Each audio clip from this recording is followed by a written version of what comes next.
Hello and welcome to PowerPod episode 2, and thank you so much for tuning in. Everyone who has subscribed as well, and anyone who hasn't, please do so.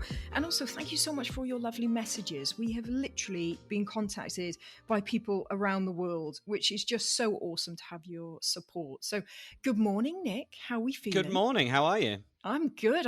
How is this nice early start for you?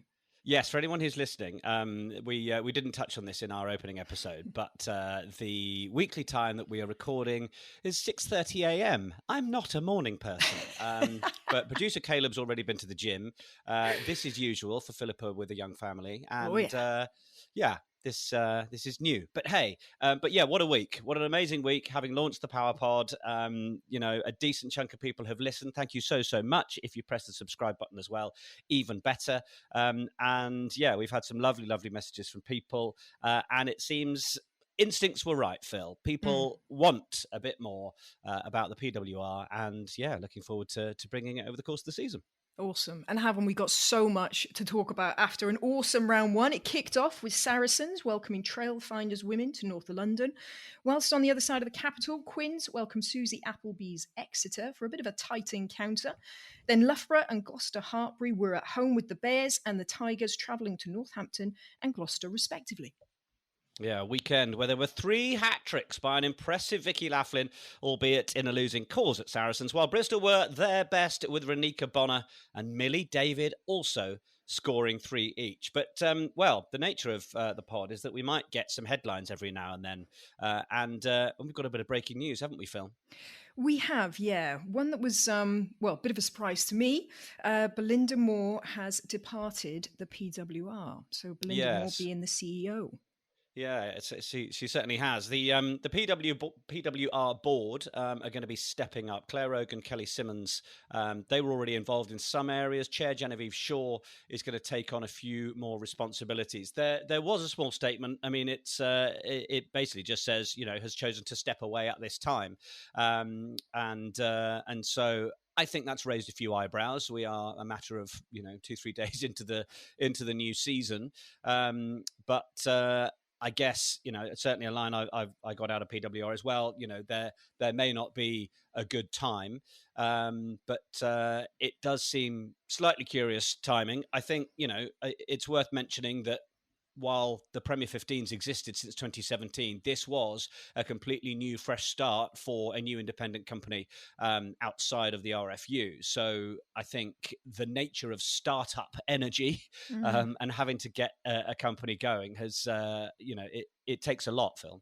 Oh, God, absolutely. And to be honest with you, that's for me where I was maybe a little bit surprised, because from when I've heard her speak, only a few months ago, she talked about how hard that was to get things going. But from my view, I thought they did really well. They secured the TV deal, which has been huge for them.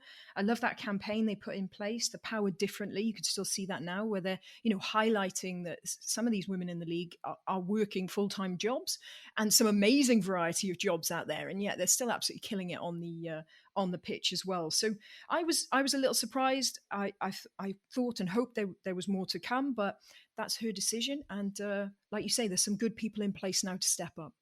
Yeah, there certainly are. Yeah, I don't get a sense that they're rushing into getting a new CEO. I think the likes of Genevieve Shaw and colleagues are there to be able to steady the ship for a while. And look, I know Belinda's got a young family.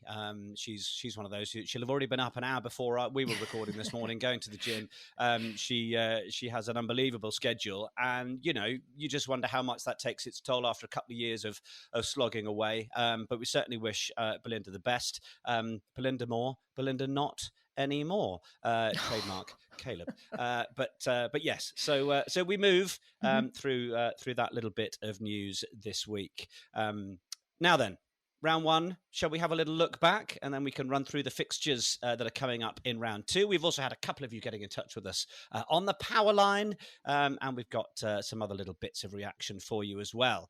Saracens Trailfinders was our first game on Saturday in round 1. Saracens 38, Trailfinders 29. It finished. I actually went up and managed to watch that one. We had referee George Selwood in charge, having run the line at Franklin's Gardens. He was on hand to take charge of this one in North London. Sharifa Kasolo, she was on good form, good carries in close contact. We've got these internationals away. It's no doubt going to be a running theme over our review. But actually, these players who stepped up in their absence, it to me didn't make it look like the quality of the league was taking that much of a backward step, despite the huge numbers of players that are away at WXV. May Campbell, who we know has just the one England cap, she looked amazing. She was wearing number 7. Sometimes, obviously, we see her in the front row, but she looked really, really good. And Vicky Laughlin, Trailfinders, 2 tries in 10 minutes, and managed to get herself the hat trick. She was looking the real deal. Yeah, awesome game, wasn't it? Absolute tri-fest. And, good on Trailfinders. We talk about this period where those internationals away, and with all due respect to Trailfinders, who are, slightly lower down the league, or certainly were last year, they've got to be looking at those teams at the top and going, right, whilst they haven't got the big guns, let's go at them. And they certainly did. Scored within the first 5 minutes. Absolutely awesome. Really entertaining rugby. But, credit to Saris. They've got that experience. Sarah McKenna, you could just see her bossing things around. When times got hard, they just went to that driving line out maul, just resettled themselves. But a lot of positives to be taken away for Trailfinders from that game. Yeah, they would have really hoped to have got a little more out of that game. They managed to get themselves the try bonus. They would have loved 2 points from the Stone X. They were not a million miles away from getting, 4 or 5. And a word on that Vicky Laughlin hat-trick, the last try, coming off the back of the brilliant run from Grace White. Yes. It was really impressive. I mean, an amazing break. They actually had nearly double the number of line breaks to Saracens. So you talk about the rolling maul working for Alex Austerberry's side. Well, certainly Trailfinders showing that they're keen to offer a running game, and defensively pretty strong as well. Annabel Meta, someone who I have to say I didn't know an awful lot about. She looks really good. She topped the tackle count of all the players in that game with 17. And I actually got the chance to catch up with her afterwards and just wanted to find out a little bit more about where her rugby journey started. I didn't really start with rugby. I was kind of like an all-rounder. Like I played like any sport, to be fair, like in school and stuff. And then I got introduced to rugby in secondary. And then I thought, why not join my local club? And then went from there and then played for County. Which was your local club? Wimbledon RFC. Okay. And then I played for Surrey County, then Quinn COV, and then joined Henley College for a couple of years, and then I'm at Trailfinders now. So yeah, I went through their pathway and started playing here last year. So yeah. What do you like most about the game? The physicality. Even though like I complain like post-match, I do love it while I'm in it. Like I just love hitting someone and just like running through someone and like giving my all, Like most things, it feels great on a Saturday, but not so great on a Sunday. No, exactly. Exactly that, yeah. Good. Well, you've got a week to recover before you've got the visit of Loughborough Lightning, which is going to be a pretty interesting one. 2 teams that are going to want to get one over each other. Exactly. Certainly, I'm not going to suggest you're a mid-table team, but we know what it's going to take to break into that top 4. But certainly, it's an ambition that Loughborough have. It's got to be an ambition Trailfinders have. Yeah, we definitely have what it takes to beat Loughborough. And we did show it here today. So yeah, I reckon we've got Loughborough in the bag when it comes next week. So yeah, pretty much. We're good. We'll be all right. And that is just the ambition of youth, isn't it? Just so unashamedly, yeah, we're going to have them. Yeah, we're going to go for it. I love that. Absolutely brilliant. And great to hear that she's coming through the pathway. We talk a lot about like Gloucester Hartpury and the amount of girls they get coming through Hartpury College and how pivotal that's been for their strength and depth. Now to hear that Trailfinders have got that link up with Henley College, absolutely fantastic. Yeah, it was definitely a moment where I think Alex, the Trailfinders media manager, was slightly squirming, going, "Oh, that's a player being very bullish about what we're going to do next week." But you're absolutely right. I absolutely love it. I tell you what, someone else was who was also quite keen to have their say, and this is how far the Power Pod is reaching through episode 1, was Alex Austerberry, who is of course the Saracens head coach. And our conversation last week, we were talking about a few things from different clubs, and Alex was certainly keen to come and find me and have a chat about actually what the outlook is from Saracens and how they're looking at this season. I think what's a good season for us last year in terms of a cup win, finishing second in the league, beating a team that had been unbeaten and went on to be champions. like it's for some people that's a great season. For us, it's short of what I believe this group is capable of and has the potential to do. And that's probably what we'll all do. We'll judge you by those high standards you've set for yourselves previously, I guess. Yeah, I think we've also just got to make sure that the context is right. But what you guys in the media talk about, that you've got to sell new advertisement on your pod. So you've got to be controversial with what you bring in. I just think that sometimes what we have done and what we continue to do is taken for granted. And when people on the outside comment about culture and connections, I will never comment on something that I don't know about. That's not my place. Every environment is different. Every culture is different. And just because some people might not necessarily be embedded or understand it doesn't mean it's a poor culture. So that's probably just a little bit of a trigger for me when people speak about things that they're probably not fully aware of. So I invite you to come in for a week, see what it's like, see what we're fully like under pressure, sit in the coach's box, see what your heart rate does. Yeah. But look, ultimately the sound from the outside, all due respect to you and your industry, it doesn't make any difference to us. We know what we've got to do, we know what we're capable of doing, and hopefully we've started with a positive bounce today that we can build on for that and make it a truly special season. And it's going to be tough. Every week's going to be tough, and the fact that every week comes after another week with the quantity and volume of fixtures is going to be a real challenge. Have you done anything in terms of approaching that? Because it is going to be a relentless schedule, finishing the middle of March, as we know. Like, are there different things you're doing, different ways you're going to have to balance the team work with the S&C departments? Yeah, absolutely. I mean, lucky or unlucky that post the last World Cup, we had a period where we played 11, I think it was actually 12 games in 13 weeks. So we've got a lot of data from that and what we needed to do, how we manage things appropriately, and obviously speaking with counterparts on the men's side of stuff, how do they manage the volume? But also it's that space is ever evolving. We've got lots of expertise in the room that indicates where stress levels are, where tolerance levels are, so that we can manage players individually. So it sounds very boring, but there's it's probably, as soon as it's written, it's out of date, but there's a tracker of who we think is going to get exposures where, what does that look like, what are potential regen weeks for players. So that's all in existence. Again, someone gets a whack today, it changes it all, or fingers crossed no one picks up injuries on international duty, but it's something that's an evolving kind of process, so that we don't get caught short, or that we don't push a player when the data or the body or just the players telling you that there's something that's not quite right. So it is a balancing act. Well, my thanks to Alex. There you go, Phil. We're reaching the great and the good with the Power Pod already after week one. Yeah, absolutely. And it's great. And you know what? The main thing I get from that is genuine passion, like almost to the point of, protectivity over the team. And that's just brilliant to hear. We want coaches in this game for the right reasons. And if there was ever an example of a coach that truly believes in his team, truly believes what they are doing, that's it. So awesome to hear that. And I hope if that, that's the case, look out for them this season. Yeah, absolutely. Now we mentioned in round one Emma Taylor doing the kicking, and who doesn't love a second row that does that? She was on good form doing that at the weekend, and Saracens coming out on top then in that one, and we should perhaps hear from our reporter Power Pal, because we had Matt Bartlett get in touch down the power line, who clearly spotted me wandering around the Stonex. But let's hear from Matt now and his report on what he saw. Hi guys, it's Matt Bartlett here from the Saracens Fans podcast, the Fezcast. It's great to see that you've got a officially endorsed women's rugby podcast out there now. It's fantastic, helping us grow the game. Like Nick, I was at the Stonex today for Saracens against Ealing. I just thought it was worth a shout to the Saracens media guys, specifically to Harry Scott Munro, who's been running that for a few years now. Their initiative trying to stream pretty much every match at home over the last few seasons as much as they can, and some of the new ventures that they're doing this season, it's just worth a shout, because I to be honest didn't realise that Harry himself almost pretty much single-handedly pushing that through, trying a lot of new things with the stream today.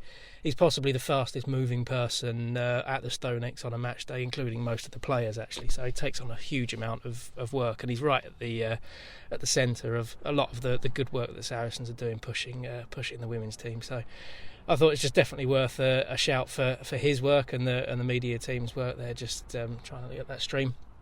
It sounds like there's hopefully some new things coming with that streaming service that the Saracens women are doing. I don't want to give anything away. That's not my place to do so. But yeah, definitely worth keeping an eye on it. So yeah, just my nudge for the Saracens media guys.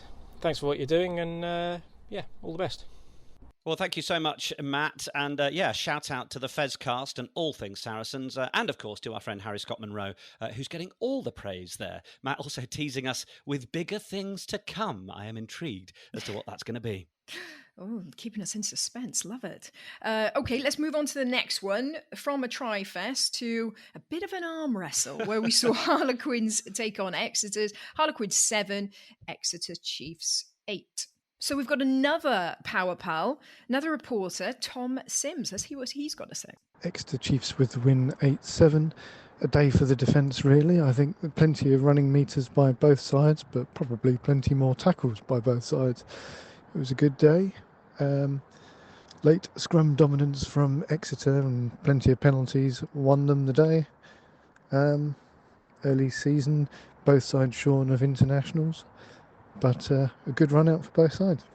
Defence was certainly a factor in that game, wasn't it? I mean, look, I actually think we've seen an improvement there in Harlequins. They went for it. They literally threw everything at Exeter, but Exeter's defence really held out good.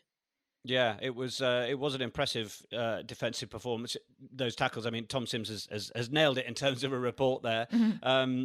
Quins made 103 tackles, missing 5.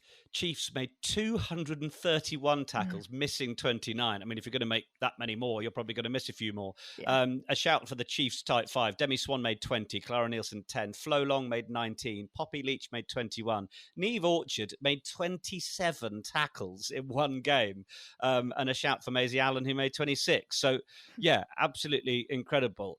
Pre-game, Ross Chisholm said, "We want to be remembered for being brave, physical and entertaining." I think those are their 3 words this season. They're probably pinned on a notice board somewhere. I mean, losing the game through a last-minute scrum doesn't necessarily say that's quite the physical aspect that they'd like to be bringing. And I guess you've got to give a shout-out to Millie Whitehouse, Michaela Nielsen and Flo Long, who played the whole match, who were Chiefs front row at the end. And I guess, while it was an improvement from Quins, Phil, it's just that element where they have again played well and come up short, and you just hope that's not going to be a tale of things to come. Yeah, absolutely. They had 15 entries into the 22. That's a lot to only come away with 1 try. They've got to be more clinical than that. I did really like Lagi Tuima slotting in at fly half quite a bit, moving from centre. She just offers a different dynamic, and she was certainly mixing up the attack and getting people guessing. But no, for me, it's credit to Exeter's Chiefs. They were under so much pressure. The amount of defensive work they got through. And just put it into perspective, because some people, might not be afraid with the stats. Generally, 140 to 160 tackles you'll make in a game, in a decent competitive game. Anything over 200 is huge. 230 is massive. Like, that really is a big shift from Exeter. And a fan predicted it in last week's power line contribution. But the Liv McGoverne factor, I mean, she slotted the penalty to win the game by a point. Can we talk about the conversion? Yes. That she was charged down on? How did you see it? Yeah, I thought it was very harsh. And I went straight to my refereeing friend, JP, so John Paul Doyle, if anyone doesn't know, Irish referee. And I was like, please explain the law to me. I need something concrete. And brilliantly, he came back and went, well, it's vague. And I was like, I don't need vague. I need black and white. So the actual law, if we want to get really, really nosy. Yes, that's what we're here for. That's what we're here for, isn't it? Right, okay. So law 8.14. All players retire to their goal line and do not overstep that line until the kicker makes a move in any direction to begin their approach to kick. Now, making a move is sort of interpreted as feet, yeah? So not waving your hands or whatever. Now, she shuffled, but she didn't move forward. It was like she picked up her heels. However, I do know that some referees feel that you do your 3 steps back or whatever it is, you do your little crouch, you do your little shimmy, but then there's always that moment of pause. The body becomes still. Quite often you'll see the players looking from the ball up to the post, sort of eyeing up. Any movement after that pause, is deemed as the commence of the kick. So it's one of those, unfortunately, bit of a vague interpretation. But ultimately, my feeling was that was harsh. She just sort Yeah. of moved her heels. It didn't look like she was really going for it. But equally, great chase up by Quins. I mean, the bigger shuffle would certainly be going on for a few days, and people would have charged him down years ago if you're looking at any movement. And Emma Singer certainly had her own routines in terms of prepping to kick. I thought it was harsh as well. I still thought that McGoverne was settling her feet before she began her movement in either direction. It used to be, I think, or at least people used to think it was approaching the ball. So therefore, when the distance between the player and the ball started to narrow, that's when the run-ups occurred. But we now know that it is movement in any direction. Needless to say, she missed the conversion, down 7-5, but got the penalty, and that was job done. So it's a handy few points on the road for Susie Appleby and the Chiefs, but no doubt a frustrating one for Quins. Loughborough Lightning against Bristol Bears. So this one was taking place at the Cint Stadium at Franklin's Gardens. We saw a first half 8-minute hat-trick from Renika Bonner. It had Bristol Bears cruising at 29 points to 5. Bristol were, as Caleb has put it, at their jouet best and putting Lightning to the sword. A 46-19 drubbing. Who did you mention last week as being key to Bristol Bears, Philippa? Oh, let me think. Amber Reid. Man, yes. Come on, so good. And I was watching those first few tries. I mean, she was involved in every single one. Now, I know she was playing with 10 on her back, so you'd expect a lot of the back moves to come through the 10. But she picked out a couple of 20-metre passes to put players into space on those wide angles. So I thought that was really impressive. And look, we know Bristol Bears love to play a possession game. It seemed to work for them last year. I mean, it is incredible. They only kicked twice in the whole game compared to 10 by Loughborough Lightning. I was watching a bit of social media bits, some reels during the week. I saw Victoria Rush asking some fans, what do you love about the women's game compared to the men's game? And a lot of them are saying, well, a lot more running and a lot less kicking. Well, that's certainly what you're going to get down in Bear Country over the course of this season. Thought it was really impressive. Bonus point wrapped up in 13 minutes. Second half, Millie David try. Oh, that's going to be a contender for try of the week against that one from Grace White and Vicky Laughlin. But it certainly feels like Nathan Smith has got a bit of defensive work to do. They got 3 tries at home, which means they've fallen short of any points earned. They will be welcoming their internationals back, but you just wanted a little more from them. Yeah, absolutely. And defence, it was just those one-on-one tackles. I think it was like 36 missed tackles. That's just putting you right up against it, especially against someone like Bristol Bears. But, out of all the teams so far, who's managing this period? It's early days, it's round 1, but who's managing this period without their internationals? Wow, Bristol Bears just slotted in, And David will no doubt have been possibly purring a little less when he saw the state of his wife's face after the WXV match, England against New Zealand. We may give that a polite touch on later, but it looks like they've done a very good tidying stitch-up job on Abby Ward before she will be returning to the fray after the final match at WXV. All right, Phil, Gloucester Hartpury? Well, if we thought the Sarries games were the try-fest, Gloucester Hartpury, my gosh, absolutely awesome. 13 tries. The Circus and Leicester Tigers just, match them with their fun and their love for the game. Really enjoyable game. The spectators were treated, absolutely. Really enjoyed this one. Emma Singh, again, is she just, she's up there with Amber Reid, isn't she? The type of player that you want. But also for Gloucester Hartpury, they've got Gwen Crabb, who is the Welsh international, who would always be out there in WXV, but she's coming back from a bit of a nasty injury, which meant she's having a bit more time. So a real asset for Gloucester Hartpury. And then also the youngster from Wales, Gwenann Hopkins at number 8. She's going to be one to watch for the future. And then, Rachel Lund, Charlie Woodman. Gloucester Hartpury just got that depth. But equally, Leicester Tigers, they had that bit of early disruption. They lost their fly half. I mean, we talked, didn't we, last week that unfortunately they're going to be without Meg Jones for a period of time.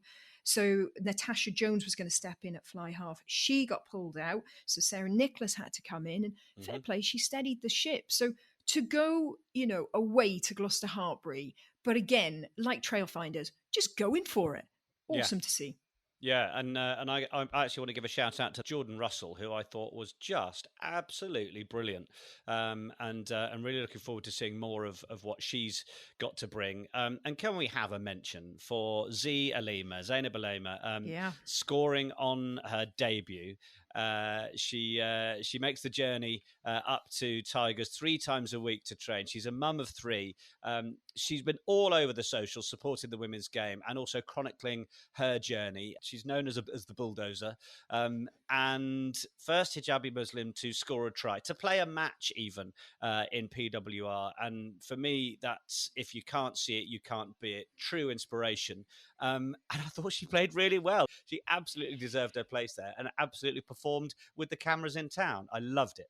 Yeah, it was really good. And Leicester Tigers' attacking shape was really good for like the first couple of phases. Their work on is going to be when you've gone through three or four and you've got your pods and you've got people set up in places, what do you do next? Because they kind of resorted just a little bit of sort of one out runners. That's going to be their, evolution. But you can see the early signs of a really lovely shape of attack from them. And Gloucester Hartpury, showing their depth, like you mentioned, Amy Dale, and then player of the match, Emma Singh, proving their value. Steph Else as well, who's leading the side at the minute. She made 19 tackles. So I imagine Sean Lynn will have been pretty pleased. I don't imagine he would have liked to have conceded quite as many tries from a team like Leicester Tigers as they did. But yeah, it's a decent shape for Gloucester Hartpury to be in, given the number of internationals that are missing. Yeah, absolutely. Now, there is a team of the week that is published every week by the PWR. Phil, you've run your eyes over it. What are your picks? What are your highlights? Well, apparently we know a little bit about what we're doing because a couple of people we've talked about are in there, which is great. So, Amber Reid, Lagatuima, Vicky Laughlin, of course, but another player who people might not know about. So I just want to highlight her, Jenna De Vera. So she was the under-20s captain for Wales. She signed with Bristol Bears, and this was also her PWR debut. How good's that? You get into the dream team of the week off your PWR debut. I mean, come on. But no, honestly, this girl, she's been involved in and around the training camp in Wales, but she's had some nasty injuries. But good to see her in there. So look out for her. She'll be pushing for a starting position. For the rest of the season. Yeah, okay. Thank you very much. Then, yes, the PWR Team of the Week. Make sure you find that online. All right, let's have a look at the games that are coming up in round 2 this coming weekend. All of the games are going to be live streamed on the home team's YouTube page. So that is a win for everybody that enjoys watching the rugby from the armchair. And, of course, not forgetting the TNT Sports match, which will be Trailfinders against Loughborough Lightning on Sunday. That one is a 12:45 kickoff. And I might know the commentator doing that one. So let's have a little look. Bristol have got the bye this week, but first fixture 3:00 Saturday, Quins against Gloucester Hartpury. Yeah, so Quins got to be more clinical, goes without saying. All right, Gloucester Hartpury are going to score. So Quins they've got to strengthen their defence, but they've also got to take their opportunities. Gloucester Hartpury have got that way of, not maybe... they don't mind conceding the odd few tries as long as they score a bucket load more. But actually, I think their progression is going to be try and be that stricter team, try and, suffocate the opposition. So I think that's going to be their target against Quins. So it's almost a bad time really for Quins to try and work on being clinical because they're probably going to come up against a very fierce defence. It could be a very long afternoon for Harlequins if they're not careful. And Gloucester Hartpury, like you say, adopting what is now almost a John Mitchell Red Roses outlook. We're going to score one more than you, which is pretty much what he said at the weekend. Sale Sharks against Saracens. Sale opening their campaign at home with Saris coming to town. And just on Sale Sharks, we heard from Katie Daly-McLean, friend of the pod. She got in touch over the course of the week. Another superstar Rugby World Cup winner who's been listening to the Power Pod. And look, we want to give them a shout out up there. I know we mentioned Sale Sharks last week, and your pal Rachel Taylor, who is up there. They do have a remit in terms of Northern Rugby matters. They are super proud of their role up there. And it's a huge catchment area. It goes all the way up to that Scottish border up there, and it's important that they're doing their job to get players into the game in that area. But we also want to keep mentioning the job that they're doing because they've been super at recruiting up there. They've managed to get internationals to bring their pals along. We mentioned Rigoni and Sophia Stefan last week. So look, KDM, Rachel, we love what you're doing up there. We wish you the very best of the season, and we hope that we can touch base with you and learn a little bit more about it as the season goes on. So good luck to you guys. And yeah, they've got Saracens. How do you see this one going, Phil? You know what? Tough encounter. Great that it's a home game to kick off. But Saris, as much as they came off the back of the win, they're going to have their frustrations from that game. You know, they are going to want to tighten things up. They're going to want to exuberate their dominance. They're going to want to be more physical. So look out, Sale Sharks. But awesome to see what they've got for this new season. It's a Saturday evening kickoff, that one, 7 o'clock at Haywood Road. Okay, then into Sunday, we've got the feature TNT sports match, Trailfinders against Loughborough. Look, I know in my chat with Annabel earlier, I said I don't want to suggest it's a mid-table battle. I mean, it's a mid-table battle, isn't it? Between these two. I mean, it's early in the season to be suggesting it, but we imagine the top 3 or 4 will settle fairly similarly from last year. We know Loughborough want to push further in, and Trailfinders there. But yeah, I really like the look of this encounter because I could see them being fairly evenly matched. Yeah, exactly right. I think when we've talked before about the likes of Trailfinders going to Saris and really just going at them and seeing what they can get out of it in these early rounds, a game like Trailfinders against Loughborough Lightning, where they're evenly matched, this is a grudge match now. You know, this is where you've really got to prove who is going to push up into the top of the mid-table. And you know what? Maybe even further, depending on the nature of the win. And Exeter Chiefs against Leicester Tigers. Chiefs with the win in round 1. Tigers who came up short at Gloucester Hartpury. That one is at Sandy Park, where Susie Appleby's Chargers love to play. Oh gosh, they are a different animal down there, aren't they? The support they get, the noise from the crowd is just awesome. Such a great vibe in games down at Exeter Chiefs. Exeter Chiefs for me. Defense, yep, great. Attack, handling errors, really disappointing. At times they were orchestrating their own downfall. They got to sharpen that up. It was very much sort of pre-season nerves, if you will, that Susie Appleby's going to want to shake out of them. So those are the 4 games taking place this weekend in round 2.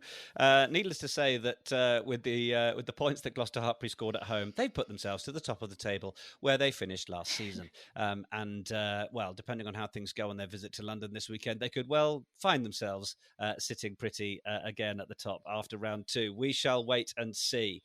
Right. A huge thank you to those of you that called in via the power line. Thank you to Tom and to Matt who got in touch. We would love to hear from more of you. So if you're headed to the Stoop, to Haywood Road, to Vallis Way or Sandy Park, or if you've watched any of the live streams from the comfort of your front room, the power line is yours to reach us. That number 07880 716 219. It makes my heart sing when I hear the little beep beep from the phone telling me that there's been another contributor. So do get in touch on the power line and tell us what you've been up to, what you think are the games that you've been enjoying, and we look forward to hearing that. And on the note of hearing from you, so our little gimmick of sending one question out to another player, anything you want to ask them, has found some technical location issues. But hey, look, we'll be honest about it. We're doing this, you know, this is new to us. We're doing it. We thought it was a great idea. We didn't think someone wouldn't reply. They are going to reply. It's just not happened yet. So you know what? Let's just build the suspense. Let's say it's such an amazing answer that we're going to hold on to it till next week. Excellent. No pressure, Roymaster Mulhern and Bristol. Good. Yes. Lovely. I also wanted to, while we've got a second, just continue those shout outs that we did last week because, look, we want to be collaborative here from the Power Pod. There are other people out there doing brilliant things. And there's a few inevitably that we missed out that we wanted to give a shout out to. So the Black Girls Ruck Pod, I'm hoping that we can touch base with them at some point over the season. They are doing super work. Also the Fezcast, the Saris offering, our friends over at Rugby Union Weekly, because ultimately we're sort of borrowing Phil Tuttiett over the course of the PWR season from Sarah Orchard, because you two have worked together a lot on Rugby Union Weekly, and you're likely to be doing that around international time, Six Nations time again. And Sarah was very kind to share the link to episode 1 on Facebook for Grown-Ups, also known as LinkedIn. So that was very nice of her, wasn't it? Oh, Sarah Orchard, she's a good egg, isn't she? Isn't she just? So thank you, Sarah. Also a shout to the Outside Centre pod. There's Robbie, Vicky Fleetwood, Ellie Boatman doing super stuff there if you want to tune into that. You've also got young people coming through. The young people. We've got Frankie, that rugby girl. She was even back playing rugby last week. I saw that on the socials, playing flanker. And look, I think we also have to give some extra love to our friends at Good Scaz Rugby, the likes of Shira, the likes of Elma. I have to say, there were moments in setting up this podcast where, because suddenly it was, it was going to happen. There's almost consequences. There's going to be an audience. I got to the point of, I couldn't do my shoes up without messaging Shira and going, I'm sorry, am I doing it right? Should I do this? And Shira has been so supportive. Her first reaction when we suggested doing the pod was absolutely, there's a market for everybody doing their thing in this space. And so to Shira and to Elma, who's become a great friend. Huge thanks to them for supporting what we're doing. Anyone else to mention, Phil? No, I think you've got them all there. That's absolutely awesome. And yeah, we are so lucky to be involved in the sport of rugby, because genuinely the community on a whole is supporting and encouraging, and it is all for the betterment of the growth and engagement of women's rugby. Now, a couple of shout-outs while we're here. I loved, we got a DM from Matt Farnes last week. Very kind. Great first pod. I was like, oh, that's nice. Sentence went on, and really random, but I blocked up an internal doorway using one of Philippa's how-to videos on YouTube. I don't think, as our budding builder, I don't think there are many rugby pundits who were going to receive messages like that. Well, yeah, there you go. But you know what? The funny thing, so I've got these like DIY clips on YouTube, and I'm not plugging it for royalties because I don't get them. I wish I did, but I don't. But actually, when I was at the Six Nations launch, chatting to Amali Packer, and she turns around and went, oh, loved your video the other day, learned how to lay a patio. I was like, you're joking? She was like, yeah, I didn't know how to do it, so I just Googled it, and you came up. So yeah, if anyone wants any house maintenance, please go along, check it out. But like I say, I don't get royalties. It's all for the builder sharing knowledge, love. All for the love of the game. All for the love of the game. Moving on from that, I think we've got to give a shout this week to Lexi Chambers, who is doing extraordinary things. Lexi has been out in a wheelchair going from John O'Groats to Land's End, and it's all to spread the word of women's rugby. The challenge has looked unbelievable. Some of the footage that's on Lexi's Instagram really shows you the weather she's been through, the hills that she's been able to get, and it's probably best coming from Lexi herself, whose journey is actually going to conclude about when this podcast comes out on Thursday this week. Let's hear from Lexi Chambers on what it's all about. Hi PowerPod, thanks so much for the shout out. So what I've been doing is wheeling my way from John O'Groats to Land's End using a box standard everyday wheelchair. And one of the main reasons I've been doing this is to promote women's rugby and show the connectivity behind women's rugby. So I've been passing a ball from club to club, a sign ball, and literally just demonstrating how amazing these players are and amazing the sport is. So what I've enjoyed about it the most, it's got to be going into the rugby clubs. We'll be going into and have gone into 15 so far, and we've got 2 more to go. The reception's just been amazing, and it's been so awesome to meet all the female rugby players, and it just demonstrates by seeing them just how big the rugby family is and how incredible the rugby family is. The crazy thing has definitely been the hills. And most people would think that Scotland is quite hilly, and it is. But then actually Cumbria was hillier, and my climbs were even bigger. And then they got bigger still going into Wales, and then into like the Mendips. And then after that, Devon and Cornwall. I've just reached my highest climb again yesterday in Cornwall. So things just keep going up and up and up. And to me, doing it this way around, it was going to be all downhill, and it's definitely not. So it's kind of bizarre. I'll be finishing on Thursday this week, so 2 days to go. Yeah, can't believe it actually that it's almost done. Thank you so much to everybody for your support. It means so much to me. Please keep supporting, and please keep spreading the word about women's rugby. Everybody that goes to watch women play, I know that they're going to see exactly what I saw 3 years ago, and that these women are incredible and they deserve your support. So please keep doing so. If you want to read more about the challenge and donate to the challenge, please pop on over to end2end.org.uk and have a little read and press on the donate button. That'd be awesome. So it's end with a 2 in the middle, then end.org.uk. Thank you so much, everyone. Thank you. Absolutely incredible what she's doing, Phil. We will share the donation link. Remarkable, and all about spreading the love and taking those balls from one women's club to another. Oh, it's absolutely incredible. I had to Google how far it is.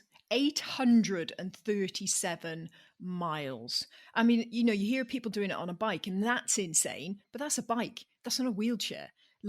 Oh my God, absolutely incredible effort. Well, follow the donation link that we will post on our socials. And good luck, Lexi, who finishes her mission this week around the time our pod comes out. So good luck. Okay, one other quick shout out, referee George Selwood, who we gave a little mention to earlier, but he actually did the 3-peat this weekend, ran touch at Northampton Quins and then refereed the Saturday PWR game at Saracens before running the line on Sunday in the men's Prem match. So a good shout out to George, who is burning the calories. I know, I'd love to know his step count over the weekend. Absolutely. Can you message him, George? Of the meal he'll be allowed to eat at the end of it. Yeah, very true. That's mainly what it's all about. All right, we're getting short of time, so let's just run through quickly. Any other business? Fan chants. It's never really been rugby's strongest point. I was at the StoneX and I was hearing this. This was the chant I heard. We love you, Saris. La la la la la la la. We love you, Saris. La la la la. I was like, surely if you've got to the point of deciding to opt for "I Love You, Baby" as the tune, could you add a few more lyrics? Yeah. Not just "We love you, Saris." La la la la la la. I thought there's a lot of work to be done there. I think, and there were 80 minutes of Chiefs. At the That's street. a solid one, isn't it? No messing with that one. So I think we need some work to be done there. WXV at the weekend, that was huge. Some big results there. We're focused on the PWR, but obviously the big ecosystem of women's rugby is what interests us as well. That World Cup draw will be coming after round 3. Unofficially been told the 17th of October, but you didn't hear that from me. Right. Before we go then, Phil, it is time for your power play for this week. All sorts of options there. We've got Renika Bonner, the Millie David hat tricks, Zia Lima might be one of my suggestions. Emma Singh getting 22 points. Who's it going to be? Right. Okay. I want to take you back to the Saris Trailfinder game. Okay. And when you talk about momentum changes in a game, and that point where you could go, that was the point where they killed the team off. That was the point where the opposition just dissipated. Okay. And that was when Saris, about the 60th minute, they score a try, they take their restart, and then they kick a 50-22. Beautiful, right? The crowd erupts, the players are high-five, and you're like, oh, Trailfinders, that's a shame. You gave it a good effort, but now is the time Saris run away. We can see where this is going to go. Yeah. So what do? They finally defend the driving line-out maul that have been so successful for Saris for the whole game. Defend that. A couple of phases later, Grace White. Oh my gosh, she's fast. All right, what? From her try line, just decides to go on an outside arc and put the burners on. She's gone. And I do want to give actually a shout out to the Saris defense, Isla Andro, for chasing back. She gets her. But this is the point, and this is the power play. Not just that break, but the fact the entire team, through the last minutes of the game, flooded with her and ran with her. And only because of that did the offloads come and did the try then come for Vicky Laughlin, who just had the most amazing game. So for just resilience, heart, ambition, pace, oh my gosh, my power play goes to Ealing Trailfinders. There we go. Well done, Ealing Trailfinders, having the support lines after the break. Love that. Well, this has been the Power Pod. We hope you've enjoyed episode 2. We've done our best to run the rule over what happened in round 1 and give you a look ahead to round 2 and a few bits of other business as well. Keep in touch with us, as always, via the Power Line or any other bits and pieces on social media. See you next week, Phil. Absolutely. Bright and early, sunshine. Yes, thanks very much. I will become a morning person. I really will. The Power Pod is a Level production produced by Caleb Matumwa.